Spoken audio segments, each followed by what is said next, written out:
Hey, it's Bob out here at Sorrento Hill. I haven't posted anything for a few days. You might be able to tell if you watch many of my videos that I'm kind of nasally right now. I had to go get some antibiotics and a shot last week because I ended up with a sinus and upper respiratory infection. So I've been kind of out of commission for a few days. That didn't feel very good. Um, I got another wall finished, another wall section. I say wall, and people think I say 4 walls. They think I've got everything done. I mean 4 wall sections between timbers. I got the other one done in the bedroom, so I'm to the corner, and next I'll start where you see that big white space. I'll start the that next wall. Now I haven't started it yet. Again, like I said, I ended up with a sinus and upper respiratory infection, and that's one of the reasons why when you're doing this stuff, man, you really got to take care of yourself, because you get sick and you're doing work outside, and you just get out of commission for a while. It really puts everything in a bad spot. Besides working on the house, one of the things I'm also doing is, we when you're doing something like this on your own and you're not working for a one of the big companies anymore, you always look for ways to try to bring in some more revenue and create another revenue stream. Well, I was driving down the road one day, and I saw a sign that there's a local church that's having a craft fair December 4th. I thought, well, that sounds interesting. And it's only $35 to get a booth space. And I had been thinking about doing some things out here, so we talked about it. I went ahead and paid my $35. So December 4th we'll be at His Place Fellowship Church, just a couple miles east of Doniphan on 160. There'll be a bunch of vendors there, but we'll be there. And I've got some surprises coming, some things I've been thinking about doing. And I'll show you a few of those things. Let me switch this thing around. All right, now some of the things I've got going is, as I cut the ends off some of these rounds of logs and, trim them to size, I end up with some nice cutoffs. Sorry for the lighting here. The sun is coming at a bad angle. So what I've done is some of these things I've taken and sanded them down, smoothed them down, and you can see, I mean, it's absolutely beautiful. This one, I counted the rings on this one, and it was a seedling the year we got married. And you see it's got some beautiful figuring in it. Nice where a branch grew out the side of a tree. You can see part of another one that had grown out and has been absorbed by the tree. So I got several of these that really are quite nice. And I've got some clock kits coming. Got the numbers and everything, and so what I'm going to be doing is turning those into clocks, and I'm looking forward to that. I think those are going to look pretty nice. I've already got some people that have expressed interest, and then here I've got some coaster sets. These have got freshly poured epoxy on top. You can see how nice and bright and shiny that is. 3/4 inch thick. And these are just, some of these are from branches that were a little too short. Some of them I decided this look pretty nice, so I'll turn those into coasters. So I'll be selling sets of 6 coasters. These are 3/4 inch thick, and sanded them down nice and smooth on both sides. Got the edges as smooth as I could without taking away the live edge look, and put some epoxy on there. This is the first time I've worked with the clear epoxy, so it's kind of a learning process, but so far they're looking pretty good. And then back here I've got some more blanks cut that I have to sand and then coat. I got more here. And some of these, like I said, are just scrap logs, and some of them are in pieces. But what I've done is I'll cut 6 consecutive pieces out of a log, so you can just kind of stack them up and see how they fit together, just all out of the same log, so they have a similar shape. So I thought those looked pretty nice. And I'm also making coat racks. I've got some nice oak planks. This is from a tree that I had to cut down in front of a house. And I've got some small pieces, some small cedar branches that I'm glad I didn't throw out, because, you know, those little pieces like that even can come in handy in filling holes in the walls. So I'm going to cut some of those about 3 inches long, cut them at an angle, and screw them onto the end here. This wood has a real nice graining to it. So I think instead of staining it, I think I'm just going to put a clear poly on that, and just bring out the grain in it. It's got some beautiful grain. Bring out the grain in that, and in the little cedar stumps. I've got another idea on one that I'm going to work on that's going to be a like a piano, look kind of like a piano keyboard, and the keys will be a combination of oak and cedar, and the cedar ones will pull down, and that's where you hang your coat. Got some more blanks for clock faces here, and the fun part's going to be cutting these down to about 3/4 of an inch thick. I tried putting some of these that were close through a planer, through my bench planer, and it didn't work out too well. They came apart on me. That impact hits pretty hard on there, and hitting across the grain like that, it really tore them up. But it's amazing what doing some sanding on one of these can do. I can't really sand right now because I got all that wet epoxy over there. But again, you can see, I think those will make beautiful clocks. And then over here, I've got some more. I can quit knocking stuff down. I've got some more that kind of an experiment. I've got some clear poly on, wipe-on poly. They've got 2 coats. This is supposed to be a gloss, but boy, this wood really absorbs it. And you can see some blue stain here on these. And what's interesting is you're doing some research to figure out what's causing this blue stain. That is actually caused by a fungus that will attack the sapwood when you cut stuff down in the summer, and you've got some moisture, and this fungus can attack it. Now you can treat it with sodium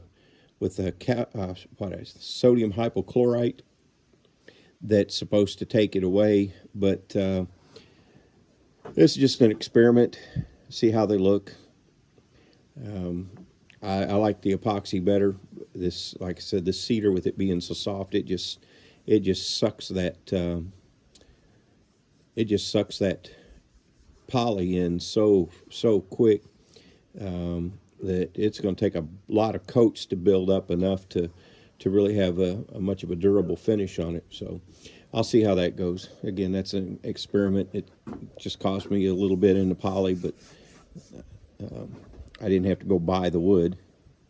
I did have to go cut it down. So again, this one's kind of thick. I'll cut that into some slabs. I haven't figured out exactly how I'm going to do that yet, but cut those down, thin them down, and turn those into clocks. I think the clocks will do well. They'll be really pretty, and some interesting shapes and figures. So I'm looking forward to that. More interesting stuff. And again, this is just, this is stuff that I cut off the end of logs, because I'll cut them to 17 to 18 inches out in the field, and then I end up with some of these cutoffs.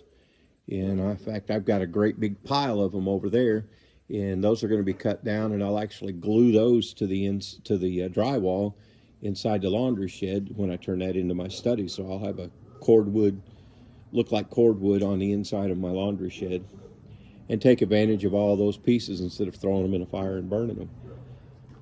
So I think one of the other things I'll do is some trivets, and Deb likes trivets for the stove, so some of those roundwoods there would make some nice trivets to put on a counter, set your pan on, and keep from scorching them. So lots of work going on here, something to keep me busy. I'd like to be cutting some more wood right now, but I made the mistake. I've got all this epoxy here, and it's cool enough out that it's taken a long time to set up. So I can't really get the sawdust going right now, or else I'll ruin these. So I'll have to be patient and wait before I do any sanding. I think on my next batch of them, I've already got me a piece of plywood figured out, and I'll cover it with wax paper. Believe it or not, this epoxy does not stick to the wax paper. I'll cover it with wax paper, and I think I'll take them over there into the laundry shed and do those inside the laundry shed. So I'm excited about it. I think it's going to be a fun thing. I've already got some people that have said, hey, I want to buy some of this, I want to buy some of that. So we'll see how that goes. And just something to bring in a little more money, a little creative outlet, and I'll look for some other things to do. But the thing that's really appealing to me, the thing that really appeals to me about the whole thing is that instead of taking this stuff and throwing it on a burn pile and disposing of it, that I can get some other use out of it, come up with something that's a pretty and useful item that people can enjoy having in their home, and I can enjoy making. And so I think while that epoxy is setting up and getting to where I don't have to worry about sawdust getting stuck in it, I'm going to go through my pile and pick some more wood to use for making trivets and clocks, and probably go ahead and prep that other wall, get it ready to start. I've got a lot of wood that in the past couple weeks has gotten dry enough to use, so I'll be able to get to work on that next wall section. I'm looking forward to getting all these walls done and being able to start on the interior work, getting this thing finished up so we can move into it. We had a little bit of excitement last night.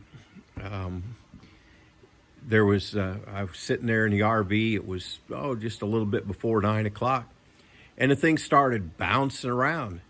I mean, you'd have thought I was driving down the road in it. Well, there's thunderstorms supposed to be coming through the area, and the wind was blowing a little. And at first my first thought was when it started bouncing around, because it lasted for several seconds. And my first thought was, did we just have an earthquake?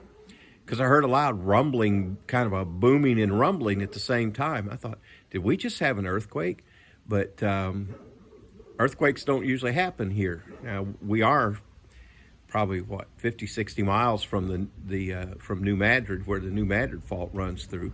So, hey, it's a possibility, but this area here is solid limestone, and all underneath us. And I'm like, well,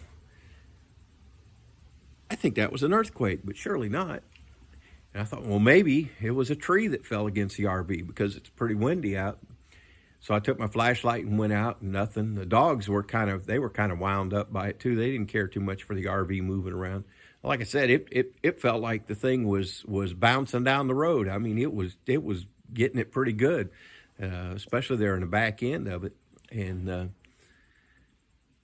so I tagged a friend on Facebook and asked him about it. And he used to work for the USGS, and he posted a link showing that there was a 3.7, later upgraded to a 4.0 earthquake, deep earthquake that happened. Probably not, the epicenter probably not, as a crow flies, maybe 20 miles, 25 miles or so, as a crow flies from here. So that was our excitement for the night. And then there were a bunch of 1.0s that happened, and then about less than an hour later, there was another 2.5 that hit that you actually felt a little bit. So that was our excitement. I was very happy that my RV was still standing, the house was still standing, no trees fell down, anything like that. But just a little bit of excitement, not something we're used to around here. So You know, Mother Nature has a weird way of doing things. You just never know what's coming. You know, I look around out here, and just a few short weeks ago, the trees were just full of green leaves, and now with the cool weather we've gotten and all the wind, the trees are pretty much bare of leaves. So we've got to rake up some leaves around the RV. We don't burn leaves here. What we do is we rake them up. I've got a compost heap back over here, a compost pile, and we just pile those and up on the compost. If we've got any kind of fruit, vegetable food scraps, well, we throw those on there. Every once in a while, when we remember, we throw coffee grounds on there. And I'll just go out every couple of weeks or so and take my little gardening fork and turn it. But yeah, down near the bottom, it's like dirt. And last time I turned it over, there were a bunch of earthworms in there, so that's a good thing. So building that stuff up for making a garden, we've had some of that stuff that's been in there for. We started this about two and a half years ago. Started doing that with the leaves. So we aren't burning them. We're mulching them and composting them and turning them into soil to put on the garden, which in the next couple of weeks I'll be out there cutting some trees down and doing some clearing and getting the garden area prepped up. I got my Baker Creek seed catalog, so I'm all excited about that and all motivated. So get a garden started in the spring, and hopefully we'll be able to make a little something out of it. Not going to go real big because I've still got a lot of work to do around here, and I just won't have the time to put into it that I would like to. All right, that's where we are right now. Besides building a house, I got these projects going to see if I can make a little money and for the homestead, and a little creative outlet, a little something to do on some of those rainy days when I may not be able to do outdoor work, and see what we can do. All right, you guys have a good one. Thanks for watching. Don't forget to like and subscribe if you haven't. And I really appreciate all you guys subscribing to it. There's over 100 now, and that's pretty exciting. So thanks for coming along and joining us. We're having fun, trying to keep busy, trying to get healthy, and just enjoying being out here in the woods and doing some work. Talk to you later. Bye.